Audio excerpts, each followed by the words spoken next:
Arestado ang isang high-value drug personality sa ikinasang search warrant operation ng mga otoridad dakong alas 9 ng umaga nito lamang September 3, 2025 sa Barangay Botobot Norte, Balawan, La Union. Kinilala ni Police Major Jean Michael M. Algo, hepe ng Balawan Municipal Police Station, ang suspect na Elias Bato, residente ng Barangay Botobot Norte, Balawan, La Union, ay tinuturing na high-value individual sa talaan ng mga otoridad. Ayon sa isinagawang operasyon, nasamsam mula suspect ang 12 heat cell transparent plastic sachet na naglalaman ng inihinalang shabu na may kabuang bigat na tinatayang 15 na gramo.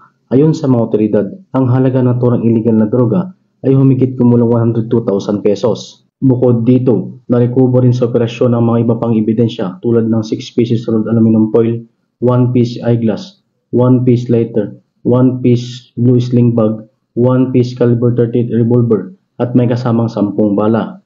Ang lahat na nakumpiskang ebidensya ay sinalalim sa tamang dokumentasyon at inventaryo. Samantala, ang suspect ay kasalukuyan sa kustodiya ng Balawan PNP at maharap sa kasong paglabag sa Republic Act 9165 o ang Comprehensive Dangerous Drugs Act of 2002 at RA 10591 o ang Comprehensive Firearms and Ammunition Regulation Act.